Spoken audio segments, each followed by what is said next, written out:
Et bonjour à tous, merci d'être fidèles au rendez-vous, émission consacrée donc cette semaine aux bouleversements induits par l'IA dans le domaine de la communication, des entreprises et des médias et aux enjeux éthiques et sociaux que cela soulève également, avec à mes côtés en studio deux entrepreneurs du département, Cyril Verglas, dirigeant de la société Magistral AI qui développe une solution pour créer des contenus éditoriaux à destination des médias grâce à l'intelligence artificielle, et puis Philippe Haïn, fondateur de Toucano qu'on avait reçu il y a un an tout juste, qui propose aux TPE, PME qui n'en ont pas les moyens de recruter un assistant community manager généré par l'intelligence artificielle qui sera notamment chargé d'assurer la visibilité de l'entreprise sur les réseaux sociaux. Bonjour à tous les deux, merci d'avoir accepté notre invitation. Bonjour Bastien.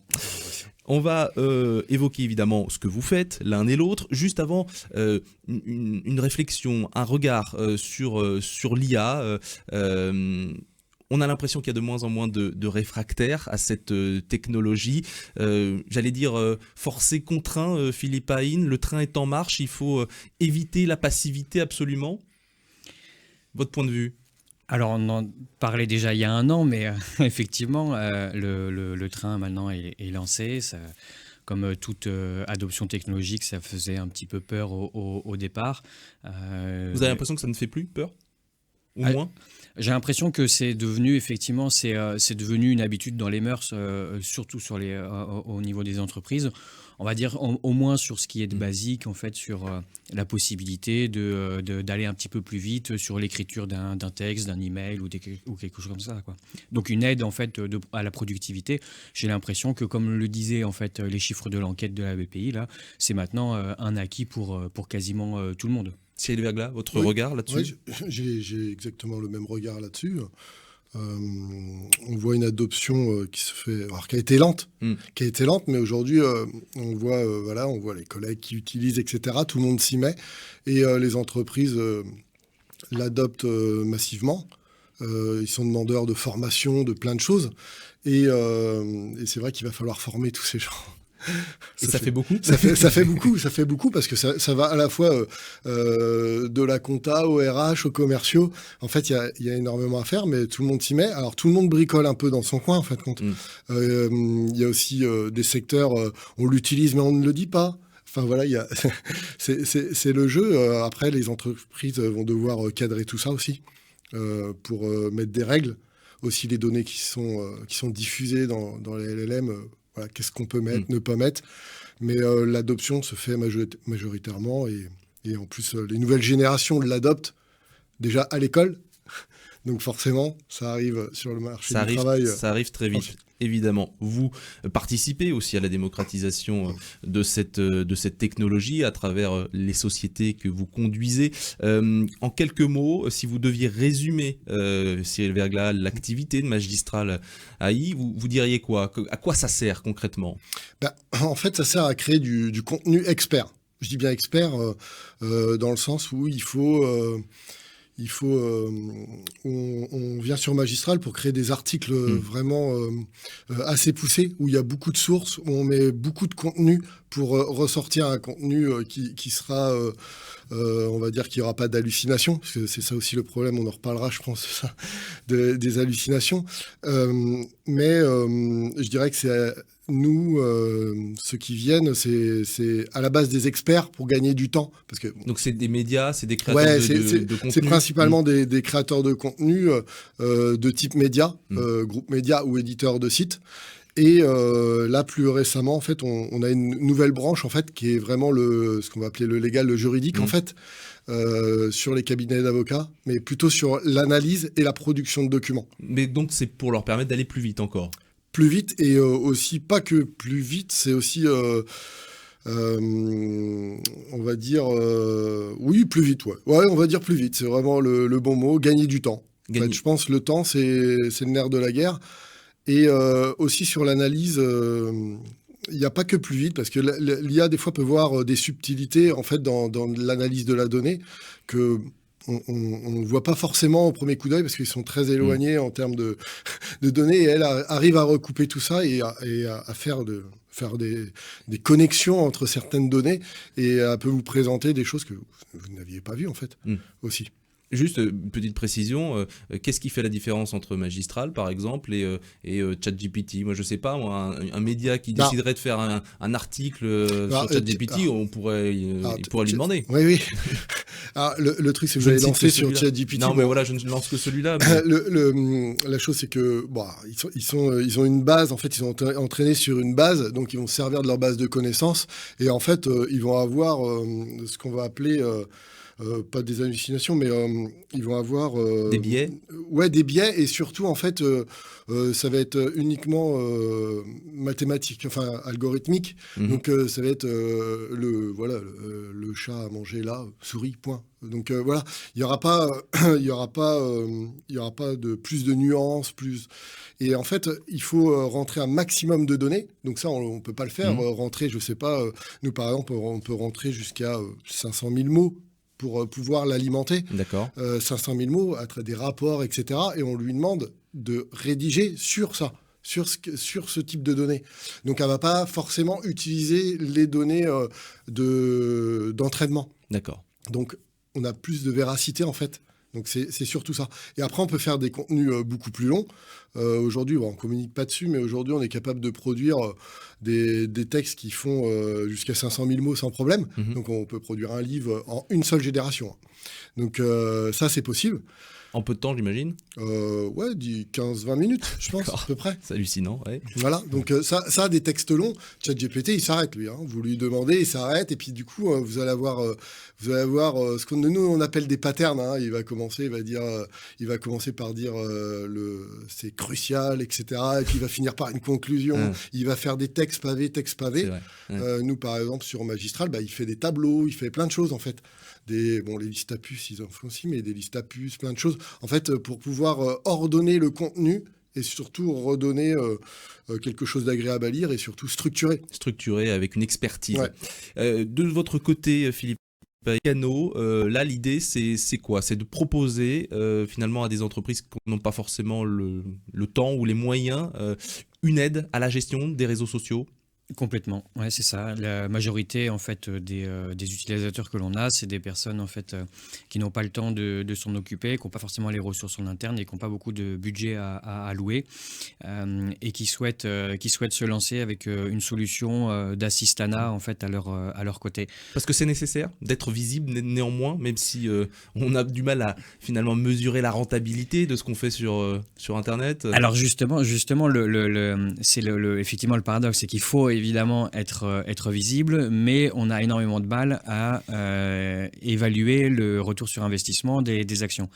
Donc on sait qu'il faut le faire, mais on n'est pas prêt à y mettre trop d'argent parce qu'on ne sait pas en fait ce que ça va nous rapporter. Et c'est ce que l'intelligence artificielle permet de faire, c'est-à-dire de pouvoir proposer une solution à un coût accessible pour faire on va dire de l'initiation de postes ou des postes en fait de premier niveau, quoi. Ça marche comment concrètement, Tucano? Comment vous arrivez finalement à établir une ligne éditoriale, un calendrier de postes pour une entreprise? Alors concrètement, nous on a conçu en fait une partie de prompt engineering en fait dans notre application qui va utiliser l'intelligence artificielle pour ressortir la substance moelle en fait du contenu pour le transformer dans la ligne éditoriale par exemple, dans des thématiques, dans l'identification de personas pour communiquer les bons messages et justement et tenter d'éviter toutes ces les hallucinations dont on parlait en fait un petit peu au début. Donc en fait, comment ça fonctionne? Vous rentrez l'URL en fait de votre site sur la plateforme et ensuite nous on lance des IA qui vont analyser, qui vont essayer de récupérer en fait toutes les informations concernant l'entreprise et essayer d'en faire d'en déduire en fait des personas, d'en déduire un marché cible et de déduire en fait des messages qui vont être intégrés dans une ligne éditoriale qui va être proposée, qui n'est pas imposée, qui va être proposée et qui est mise à disposition en fait de l'utilisateur pour qu'il puisse en fait l'administrer, la modifier, la valider en fait, la valider, la faire évoluer. Et faire évoluer est important aussi parce que l'intelligence artificielle va pouvoir, au fur et à mesure qu'on va utiliser la solution, analyser en fait le retour des performances avec, donc on parle beaucoup d'interaction, de taux d'engagement, de nombre de vues, des choses comme ça. Donc ça, c'est des données qu'on récupère depuis les réseaux, qu'on va donner en fait à l'intelligence artificielle. Et l'intelligence artificielle, elle, avec ces données-là, elle va analyser, on va lui, pareil avec des prompts engineering, on va lui donner en fait des informations, de la manière en fait dont elle doit se servir des données, et elle va en fait retranscrire des recommandations pour améliorer la ligne éditoriale. Je prends un exemple mais très simple. J'ai une dizaine de thématiques dans ma ligne éditoriale. Il y en a 2 qui fonctionnent moins bien. L'IA va en fait les identifier et va vous dire voilà, ces thématiques-là en fait ne sont pas très performantes. Pas pertinent de les alimenter. Exactement. Je vous propose plutôt peut-être d'aller en fait vers ce biais-là, vers cette thématique-là. Est-ce que vous souhaitez les utiliser? Voilà. Donc ça permet en fait d'avoir un travail continu sans qu'on ait besoin en fait de se poser les questions. On va avoir en fait une analyse en fait automatique de sa ligne éditoriale globale. Ce que j'entends, c'est que dans vos solutions, l'un et l'autre, c'est également le cas à Magistral, on garde la main finalement, l'homme garde la main, et c'est là que c'est aussi évidemment important et important à entendre. Ouais, c'est très important de garder la main. Déjà, il y a un principe, c'est au niveau des sources. Déjà, il faut que les sources soient bonnes, sinon déjà, ça pose problème. C'est-à-dire que l'IA va vous sortir quelque chose de... Ouais, mais d'où tu sors l'info, quoi. Ouais. Et voilà, c'est ça.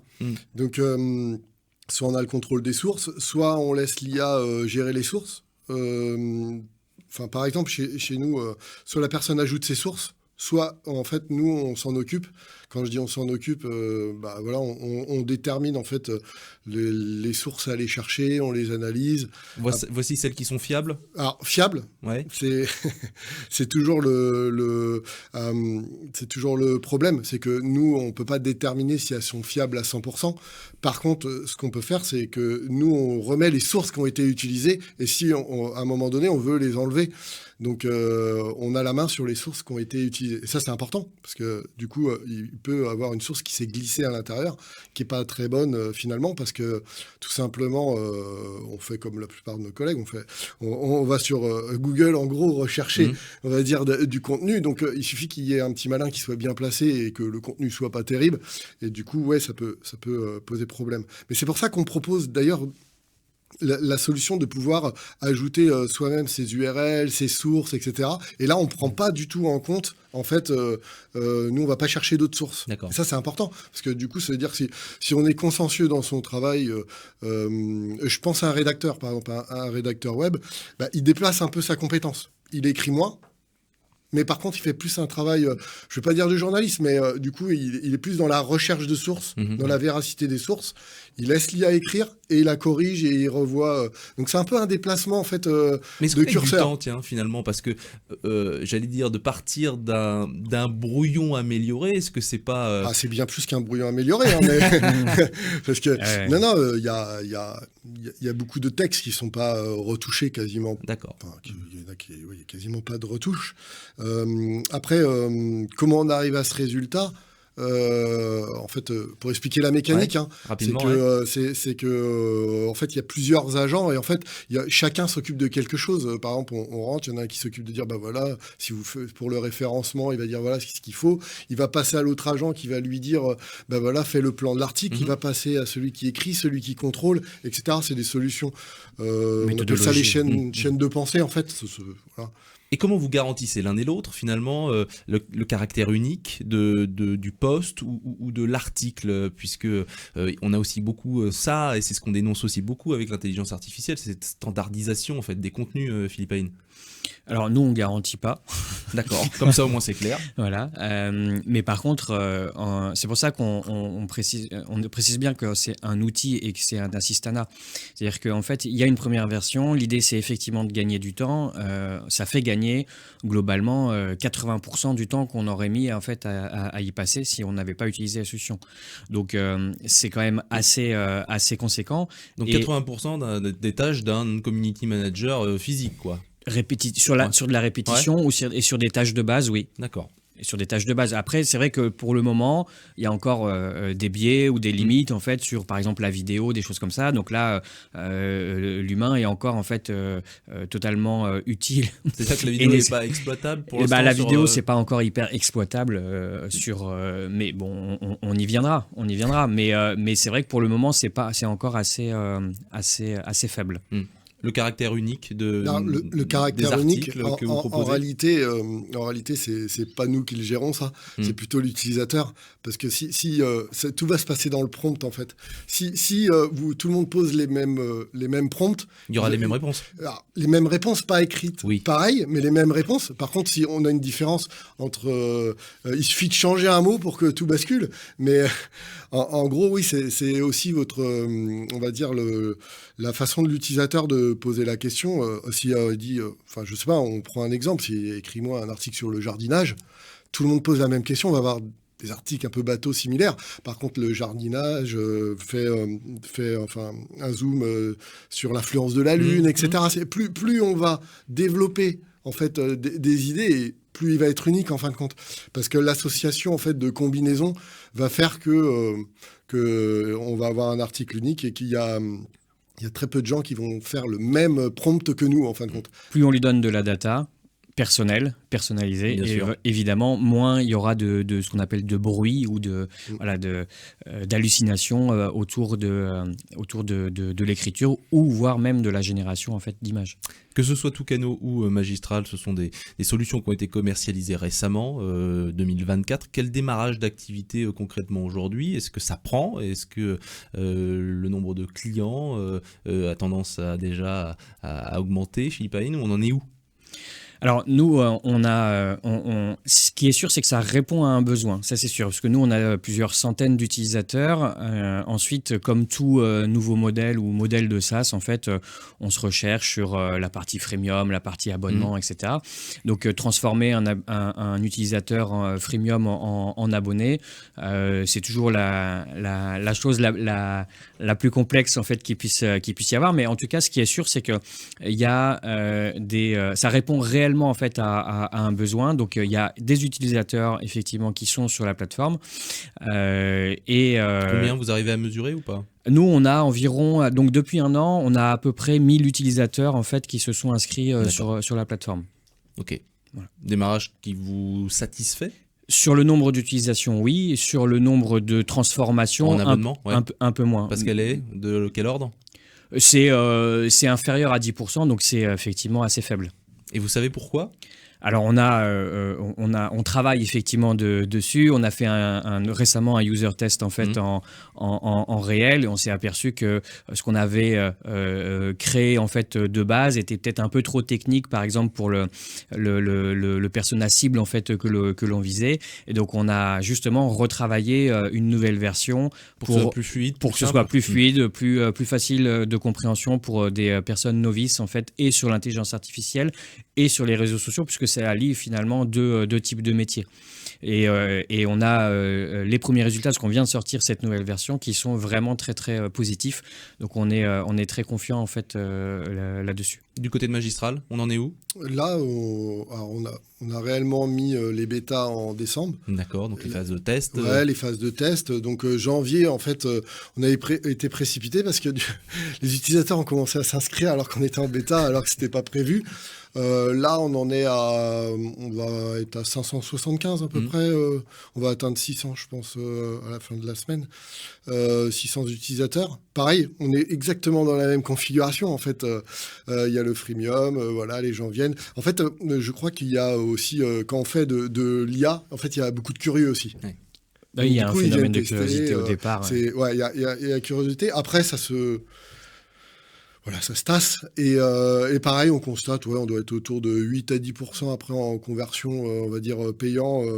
Est-ce que vous utilisez vos propres solutions l'un et l'autre? Je sais que Cyril, vous avez d'autres sites internet à alimenter. Oui, alors, je suis à la base éditeur de sites. C'est ça. Avec plusieurs sites web plus ou moins connus, explorer.com, grandmère.net, naturel.net. Vous utilisez Magistral pour... Oui. D'ailleurs, le Magistral est né de ce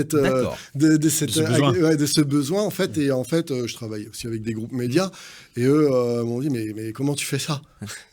Donc, et en fait, le SaaS, en fait, est en train de prendre, on va dire, le pas sur finalement l'activité média, en fin de compte. Et Philippe, de votre côté, parce que je sais qu'il y a un an, c'était pas encore tout à fait le cas. Non, c'était pas le cas effectivement. Aujourd'hui, ça l'est effectivement. On alimente en fait nos réseaux par la solution et de la même manière que Cyril, c'est issu d'un constat pour aider les petites entreprises à se lancer sur les réseaux, comme je l'ai dit tout à l'heure, qui n'ont pas beaucoup de budget, pas beaucoup de temps et pas beaucoup de ressources. On continue de parler de vos solutions et plus globalement du développement de l'IA dans la communication des entreprises. RCF Anjou, le Mag-Éco, Bastien Lallier. En compagnie de nos deux invités du jour, Cyril Verglas, dirigeant de la société Magistrale, Philippe Hain, fondateur de Toucano, avec qui on évoque finalement le développement de l'IA dans la communication pour gagner du temps, pour éviter les tâches chronophages, pour faire des économies, pour améliorer aussi, vous l'avez dit, le référencement, la visibilité de nos entreprises. J'ai quand même une question, parce qu'on va essayer d'aborder un peu le volet éthique. L'IA, c'est souvent la promesse qui est affichée, est censée nous débarrasser des tâches répétitives avec peu de valeur ajoutée. Publier un post, rédiger un article, on est quand même sur quelque chose d'unique finalement, des tâches uniques. Est-ce que on n'est pas, est-ce que l'IA n'aurait pas tendance à nuire un petit peu à la créativité aussi?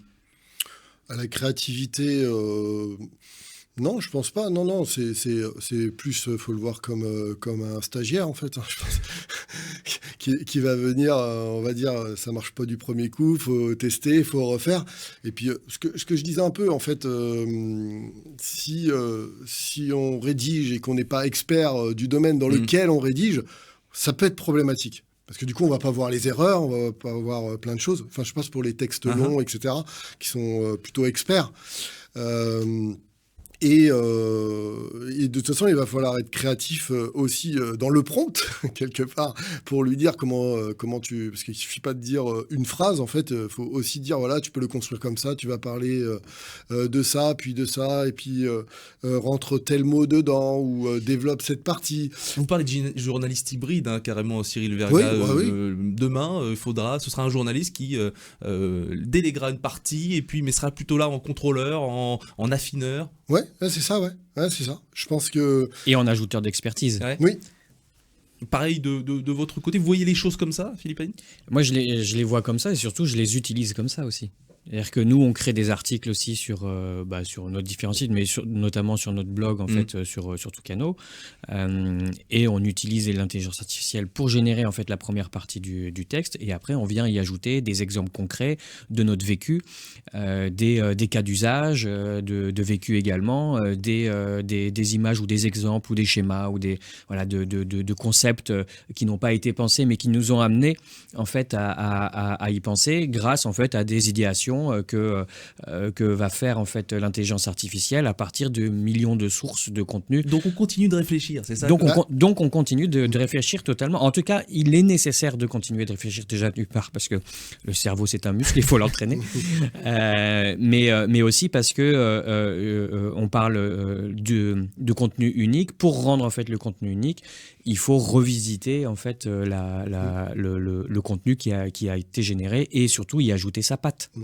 Moi, je parlerais d'enrichissement aussi. Oui, bien sûr. D'enrichir le contenu, ne pas le balancer comme ça, parce que du coup, c'est trop facile.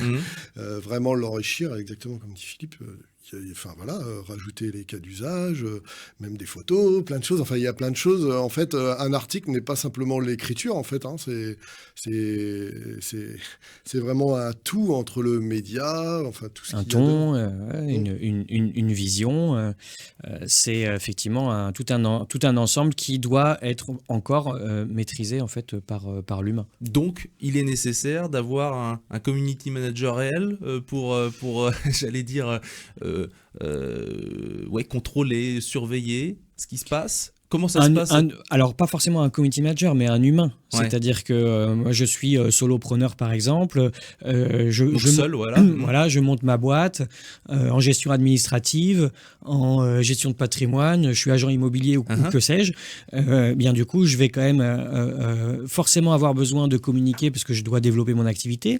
Donc, je vais devoir utiliser en fait les réseaux sociaux, sauf que j'ai pas beaucoup de temps à y attribuer parce que je suis pris par d'autres valeurs. D'autres tâches à valeur ajoutée plus importantes. Et donc, du coup, je utilise en fait cet outil pour pouvoir m'appuyer sur cette génération de postes qui répond à mon besoin. Et donc, du coup, je vais ajouter ma patte petit à petit sur un élément qui est déjà créé, comme si, alors je suis assez d'accord avec Cyril, c'est comme si quelqu'un m'avait apporté en fait, vous savez avant en fait, on avait mes fiches de préparation, quand on fait des signatures en fait de documents, donc on apporte en fait voilà le dossier au dirigeant qui doit signer tous les papiers ou qui doit les lire avant de les signer, etc. Bon bah là c'est pareil, il y a quelqu'un qui vous apporte en fait le contenu. Voilà en fait mon calendrier éditorial. Qu'est-ce que vous en pensez? Vous choisissez les postes que vous voulez. Et même, on va plus loin maintenant parce que du coup, là, on a des fonctionnalités de veille et de riposte. C'est-à-dire que vous éditez en fait des annonces sur votre site d'agent immobilier, par exemple. Eh bien, vous allez pouvoir en fait automatiquement faire générer les postes en fait par l'intelligence artificielle. Vous postez en fait l'annonce immobilière sur votre site. Nous, on détecte qu'en fait, il y a une nouvelle annonce en fait sur votre site. Ça va automatiquement faire un post. Ça va vous le proposer. Vous avez la possibilité de modifier quelques éléments si vous souhaitez, et en fait, vous êtes prêt à le programmer. J'entends. Est-ce que ça dévalorise pas quand même un peu la mission de ceux qui occupent aujourd'hui ces postes-là, Cyril Verglas? Non, en fait, je pense qu'il il faut qu'ils s'y mettent, en fait. Tout simplement, leur emploi est pas forcément, on va dire, menacé. Ce qui est menacé, c'est plutôt que quelqu'un qui sache utiliser l'IA prenne leur place, en fait.